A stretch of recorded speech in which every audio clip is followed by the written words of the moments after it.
છો મિત્રો? ચકાચક રેસીપીમાં તમારું સ્વાગત છે।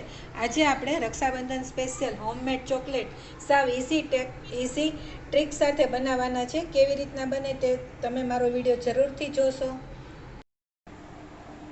બજાર જેવી આપણે ડેરી મિલ્ક ચોકલેટ બનાવી હોય તો ઘરે બજારમાં આવી રીતના જે ચોકલેટ કમ્પાઉન્ડના પેકેટ આવે છે તે આપણે લેશું। મેં અહીંયા ડાર્ક ચોકલેટ કમ્પાઉન્ડનું પેકેટ એક છે અને એક મિલ્ક ચોકલેટ કમ્પાઉન્ડનું પેકેટ છે।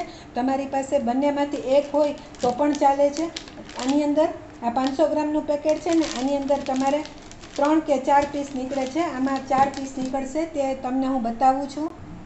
તમે જોઈ શકો છો આવી રીતના એના સ્લેબ હોય છે ચોકલેટના। આ મેં સ્લેબ લીધેલા છે અને એવી રીતના જ મિલ્ક ચોકલેટ છે એના પણ એવી રીતના એક પેકેટમાં 500 ગ્રામમાં 4 જેટલા સ્લેબ નીકળે છે। આ લાઇટ કલર છે અને ડાર્ક કલર છે। જો તમને બંનેમાંથી એક બજારમાં મળી રહે તો તમે ગમે તે એકની પણ બનાવી શકો છો, પણ આપણે જે ડેરી મિલ્ક સ્ટાઇલ બનાવવાની છે એના માટે હું બંનેનો યુઝ કરું છું। આમાંથી આપણે એના જે ડાર્ક ચોકલેટ છે, ડાર્ક ચોકલેટના સ્લેબ એમાંથી આપણે એના 2 સ્લેબ છે તે લેશું અને જે મિલ્ક ચોકલેટ કમ્પાઉન્ડ છે એનો આપણે એક જ સ્લેબ લેશું। આવી રીતે હવે આપણે આને રફલી ચોપ કરી લેશું। આપણે અહીંયા સ્લેબને છે રફલી ચોપ કરી લીધેલું છે। મિલ્ક ચોકલેટ છે એ મેં હાફ કપ લીધેલી છે અને ડાર્ક ચોકલેટ છે, ડાર્ક ચોકલેટના સ્લેબમાંથી મેં ફૂલ કપ લીધેલો છે, 1 કપ। એટલે તમે ડેરી મિલ્ક જેવી સેમ બનાવવા ચોકલેટ માંગતા હોય તો તમારે 1 કપ ડાર્ક ચોકલેટ અને હાફ કપ મિલ્ક ચોકલેટ લેવાની છે। હવે આપણે એક માઇક્રોવેવ સેફ બાઉલ લેશું। બધા પાસે તો માઇક્રોવેવ હોતું નથી, પણ આપણે અત્યારે ડબલ બોઇલર જ રીત બતાવવાના છીએ। એના માટે અહીંયા મેં માઇક્રોવેવ સેફ બાઉલ લીધેલું છે। એમાં આપણે 1 કપ આ ડાર્ક ચોકલેટના પીસ લીધેલા છે અને હાફ કપ મિલ્ક ચોકલેટના પીસ લીધેલા છે। આપણે આને ડબલ બોઇલર પદ્ધતિથી આને આપણે મેલ્ટ કરવાની છે। એક વાતનું તમે અહીંયા ખાસ ધ્યાન રાખજો, જો તમારી પાસે આ ચોકલેટ ફ્રીઝમાં રાખેલી હોય તો તમારે 2-3 કલાક પહેલાં ફ્રીઝમાંથી તેને બહાર કાઢી લેવાની અને પછી તમે એના પીસ કરજો। આવી રીતના રફલી ચોપ કરજો। અહીંયા આપણે એક વાસણમાં પાણીને બોઇલ થવા મૂકી દીધેલું છે।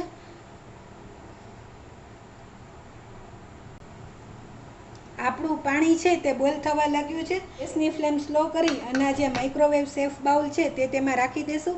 આપણે પાણી અત્યારે મોટી તપેલીમાં 1 ગ્લાસ જેટલું જ નાખ્યું છે। તમે તમારો જે માઇક્રોવેવ સેફ બાઉલ છે તેનું તમે માપ કરી લેજો, તે પ્રમાણે તમારે નીચેનું વાસણ રાખવાનું હોય છે। હવે આપણે આને 2 મિનિટ એમનેમ ધીમા ગેસે થવા દેશું, એટલે આપણી ચોકલેટ છે તે ધીમે ધીમે મેલ્ટ થવા લાગશે।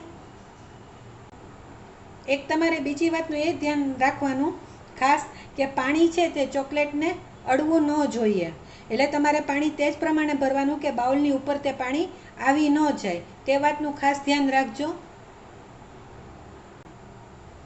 તમે જોઈ શકો છો આપણી ચોકલેટ છે તે થોડીક સાઈડમાંથી મેલ્ટ થવા લાગી છે। હવે આપણે આને ધીમેથી હલાવવાનું છે।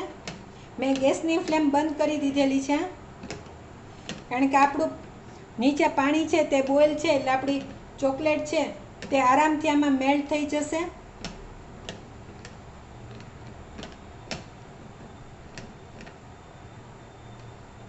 તમે આને મિક્સ કરી દેજો।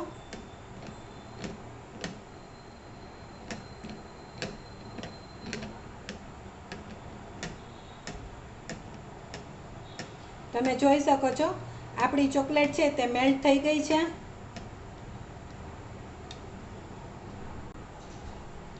માર્કેટ જેવી ચોકલેટમાં સાઇન લાવવા માટે હું અત્યારે 1 ચમચી બટર એડ કરું છું।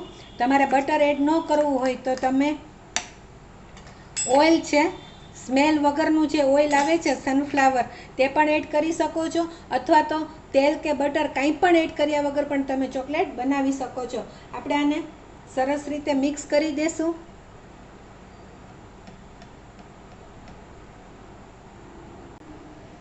તમે જોઈ શકો છો આપણું બટર અને ચોકલેટ સરસ રીતે મિક્સ થઈ ગયું છે। હવે આપણે આમાં ડ્રાય ફ્રૂટ એડ કરીશું। મેં અહીંયા બદામ અને કાજુ બંનેને રફલી ચોપ કરીને આવી રીતના કટકી કરી છે. 5-6 કાજુ લીધેલા છે અને 5-6 બદામ લીધેલી છે, તે આપણે આમાં એડ કરીશું. તમે ડ્રાયફ્રૂટ વગરની પણ ચોકલેટ બનાવી શકો છો. અહીંયા આપણે આને બધું મિક્સ કરી લેશું સરસ રીતે. આ ચોકલેટ બજાર કરતાં ખૂબ જ સસ્તી ઘરમાં રેડી થાય છે અને સેમ બજાર જેવો ટેસ્ટ આવે છે. એક વખત આ પ્રમાણે તમે ચોકલેટ બનાવવાની જરૂરથી ટ્રાય કરજો.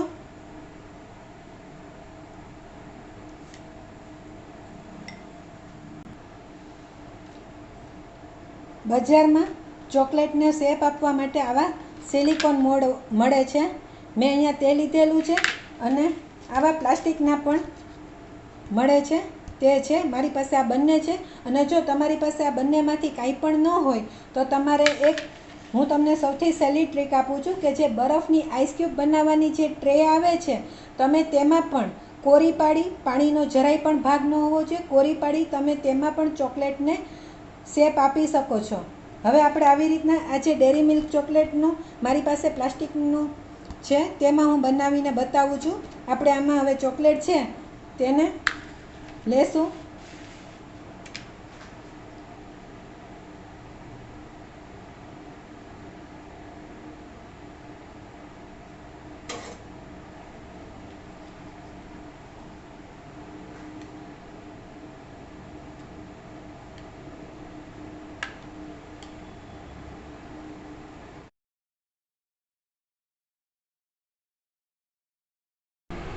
તમે જોઈ શકો છો આપણે ફ્રીઝમાં રાખે 15 થી 20 મિનિટ થઈ ગઈ છે.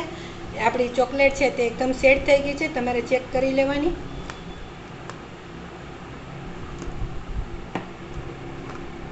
આરામથી તે બહાર આવી જાય છે. તમે જોઈ શકો છો સેમ બજાર જેવી આપણી ચોકલેટ રેડી થઈ છે. સિલિકોન મોલ્ડમાં તમે અહીંયા નીચેથી પ્રેસ કરશો એટલે ચોકલેટ આખી આવી રીતના બહાર આવશે.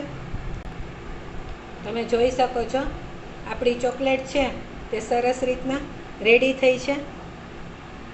તમે આ ચોકલેટને આગલે દિવસે કે અગાઉથી બનાવીને રાખો તો તમારે શું કરવાનું, ફોઇલ પેપર છે, ફોઇલ પેપરમાં ચોકલેટ રાખી તેને કવર કરીને તમે તેને ફ્રીઝમાં લાંબા સમય માટે સ્ટોર કરીને રાખી શકો છો.